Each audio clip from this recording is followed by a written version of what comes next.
Hello, I'm at the National Gallery and I'm here for the wonderful summer show on Helen McNicoll. And I'm with the curator of this wonderful show. And Katerina, would you introduce yourself, please? Absolutely. So, Katerina Atanassova, Senior Curator of Canadian Art at the National Gallery. Yes. So, what inspired you to have this exhibition of Helen McNicoll? So, Helen McNicoll is a major figure in Canadian art, sort of a second generation Canadian Impressionist, post 1900. And this exhibition was organized by the Musée national des beaux-arts du Québec. And it toured to Hamilton Art Gallery last year. And we decided that it was a wonderful tribute to her legacy and it ought to be presented in Ottawa at the National Gallery. We then proceeded to make a presentation to enlarge and change the thematics and adapt it to our audiences. And that resulted in a major exhibition of 96 works, which almost doubled the presentation, with the inclusion, of course, of special works by Helen McNicoll's lifelong partner and companion, and a leading British Impressionist, Dorothea Sharp, with whom they lived together, they studied in St. Ives, and they painted. So that really allowed us to look at from a different lens of what McNicoll's contributions to the evolving tradition of Canadian Impressionism is. She's a very important Canadian woman artist. She is. Yes, and you have the exhibition set up in themes? Yes, so I wanted to expand on the thematics simply because it was necessary to point to the sort of breadth and depth of her practice and the fact that she was not only interested in depicting women and children, and we're standing in one of the examples, one of the leading examples of that period. So the subject matter of women and children, of course, was always attributed to women painters, and thinking that that was the private sphere in which they operated, that was the access to which they had for models.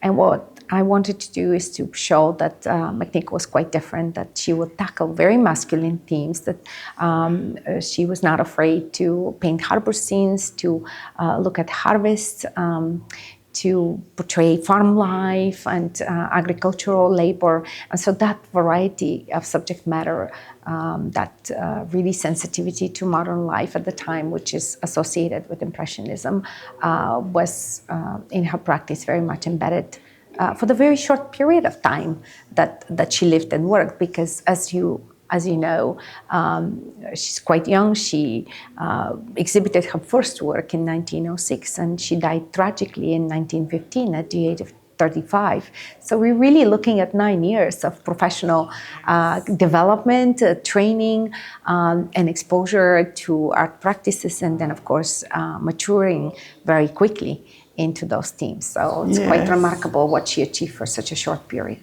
It certainly is, because you can also see Van Gogh, you can see Singer in some of the portraits. Yes. And you can see Edvard Munch with one of the paintings at the beginning, where the face isn't defined, or the face isn't defined. That's interesting that you saw that. Yeah, so it's interesting that she was very much aware of what was happening in international art movements and familiar with the French Impressionists, but being trained in England at the Slade School of Art, she was close to the British avant-garde art and the British Impressionism, and Dorothea Sharp being one of the, her companion being one of the leading proponents of that movement.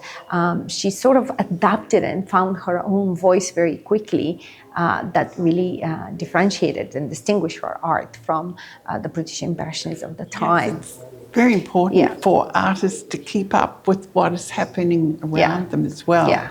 As you say, as well as finding your own voice. Yeah. But And London was a sort of, at the time, early 1900s, was really the firmament of modern exhibitions. Roger Fry did his exhibition of Money and the Post-Impressionists, and 1908, that was a major exhibition, retrospective of the Spanish Impressionists. So Goya, so you see a lot of the sort of awareness and influences and interesting take on these artists that she definitely had seen in London. And the femininity that comes through her work as well. Yes. And her palette, it's very gentle on the whole. Yes. And it's so pleasing to the eye. Yeah. Yeah, you can see you can see all the elements. For example, let's take this painting, the idea of atmospheric effects, that kind of lightness, as you pointed out, the luminosity, her light brush strokes, her preference to the light greens and pale blues and pinks that comes through in many of the images.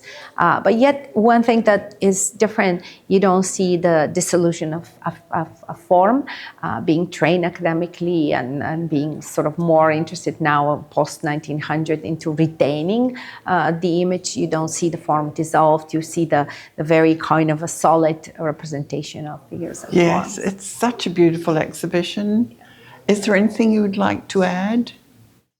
I think I just want to encourage everyone to come and visit. The exhibition is going to be on from 14th of May now to October 12th. And it's a wonderful, wonderful experience.